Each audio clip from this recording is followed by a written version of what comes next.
नमस्कार, हिंद टीवी में आपका स्वागत है। उत्तर प्रदेश विधानसभा चुनाव के लिए पांचवें चरण का मतदान खत्म हो चुका है। 12 जिलों की 61 सीटों पर चुनाव हो चुके हैं और मतदान भी पूरा हो चुका है। इस स्थिति को देखते हुए ऐसा लग रहा है कि इस चरण में भी भारतीय जनता पार्टी पहले की तरह ही बेहतर स्थिति में नजर आ रही है, क्योंकि 12 जिलों की 61 सीटों पर जो चुनाव कराए गए हैं उसमें कुछ ऐसे क्षेत्र हैं जहां पर भारतीय जनता पार्टी की स्थिति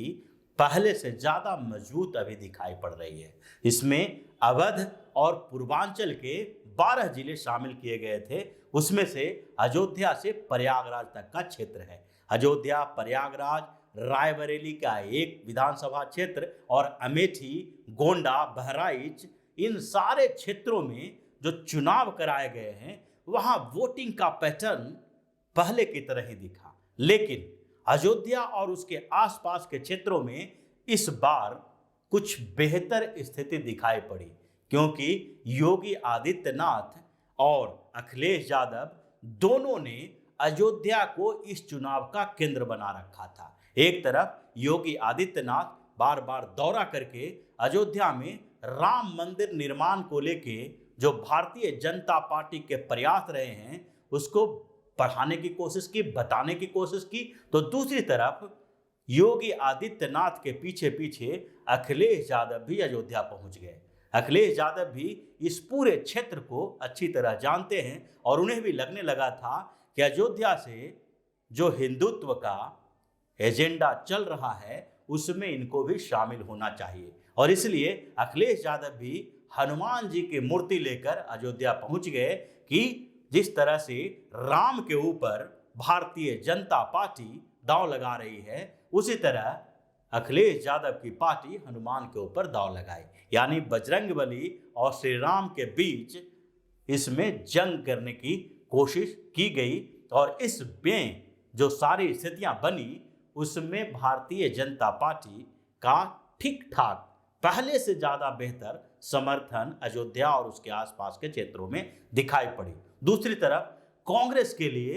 एक बार फिर से अपनी प्रतिष्ठा बचाने की घड़ी आ गई थी, क्योंकि अमेठी का विधानसभा क्षेत्र तो था ही, उसके साथ साथ रायबरेली जिले के एक विधानसभा क्षेत्र का चुनाव भी इसमें हो रहा है। और एक तरफ जहां रायबरेली में कांग्रेस के अंतरिम अध्यक्ष सोनिया गांधी की प्रतिष्ठा दांव पे लगी है, तो दूसरी तरफ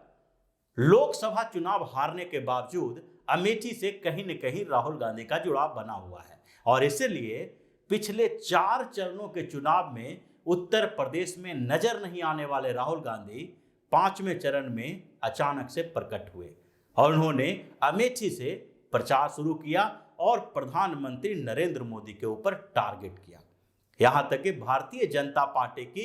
केंद्र की सरकार के ऊपर टारगेट कर वो उत्तर प्रदेश में कांग्रेस का आधार बढ़ाने की कोशिश की, लेकिन उनकी कोशिशें भी विफल होती दिखी, क्योंकि उस पूरे क्षेत्र में कांग्रेस के प्रति यानी कि नेहरू गांधी परिवार के लोगों के प्रति थोड़ी सहानुभूति, हमदर्दी तो थी, लेकिन उसको वोट में कन्वर्ट करना बहुत मुश्किल लग रहा था। तो जिस तरह से पिछले विधानसभा चुनाव में इस क्षेत्र की 61 सीटों में से 51 सीटों पर भारतीय जनता पार्टी की जीत हुई थी और 2 सीटें इसकी सहयोगी पार्टी अपना दल ने जीता था, यानी 61 में से 53 सीटों पर भारतीय जनता पार्टी और उसकी सहयोगी पार्टी की जीत हुई थी, जबकि समाजवादी पार्टी केवल 5 सीटों पर जीत दर्ज कर पाई थी। वहीं कांग्रेस 1 सीट पर और 2 सीट पर निर्दलीय उम्मीदवारों ने जीत दर्ज की थी, क्योंकि इन्हीं चरण में प्रतापगढ़ भी आता है जहां के राजा भैया भी हैं, और राजा भैया इस बार भी चुनावी मैदान में हैं और अखिलेश और भारतीय जनता पार्टी दोनों के खिलाफ चुनाव लड़ रहे हैं। राजा भैया इस बार भी जीत को लेकर आश्वस्त दिखाई पड़ रहे हैं और ये 5वें चरण में जो 53 सीटें पिछले विधानसभा में भारतीय जनता पार्टी ने जीती थी उसके आंकड़ों में थोड़ा बहुत हेरफेर हो सकता है, क्योंकि पिछली बार बसपा को यहां पर एक भी सीट नहीं मिली थी, उसका खाता नहीं खुला था, लेकिन इस बार बहुजन समाज पार्टी अपना खाता खोलने में कामयाब होगी, ऐसी स्थिति लग रही है, क्योंकि मायावती ने पूरा जोर लगाया है और कुछ सीटों पर मायावती की स्थिति अच्छी दिखी। उस वोट देने वाले लोग जो सामने दिखाई पड़ रहे थे, उसमें ऐसा लग रहा था कि मायावती इस बार छुपे तौर पर ही सही, लेकिन अपना खाता भी खोलेगी और समाजवादी पार्टी को थोड़ा नुकसान भी पहुंचाएगी। तो ये 5 चरण का मतदान अभी तक यूपी में हो चुका है और 5 चरणों की अगर बात करें तो इस समय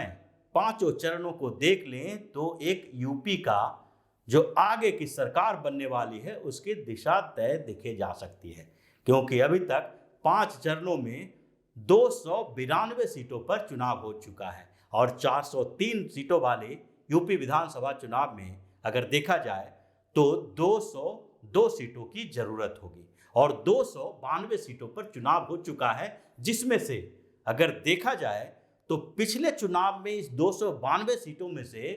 244 सीटों पर भारतीय जनता पार्टी की जीत हुई थी। यानी कि जो 5 चरण के अभी तक के चुनाव हो चुके हैं उसी में से भारतीय जनता पार्टी को अपनी सरकार बनाने के लायक बहुमत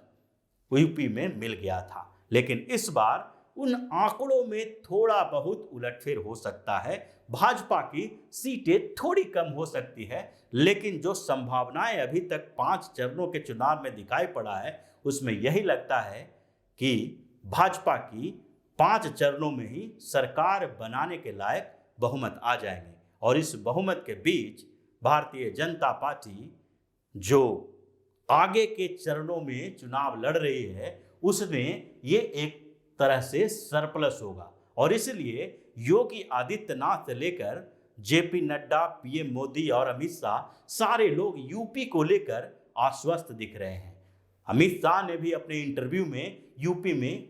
चुनाव जीतने की बात कही और जेपी नड्डा ने भी कहा कि उत्तर प्रदेश में भारतीय जनता पार्टी की सरकार बन रही है और दूसरे स्टेट के लिए इतने कॉन्फिडेंस के साथ इन लोगों ने नहीं बोला, लेकिन यूपी के लिए इन्होंने बोल दिया, क्योंकि 5 चरण के बाद एक तरफ अखिलेश यादव हताश नजर आ रहे हैं तो दूसरी तरफ मायावती अपने पुराने रंग ढंग में है, क्योंकि मायावती ऐसे भी ये चुनाव सरकार बनाने के लिए नहीं लड़ रही हैं बल्कि अपने अस्तित्व को बचाने और मजबूत करने के लिए लड़ रही हैं। वो शुरू से ही उन्होंने अखिलेश यादव को ज़्यादा टारगेट किया है, जिसका मतलब है कि अगर उत्तर प्रदेश में कांग्रेस या भारतीय जनता पार्टी यानी दोनों राष्ट्रीय पार्टियों के बीच टक्कर होता है, वो आगे रहती है,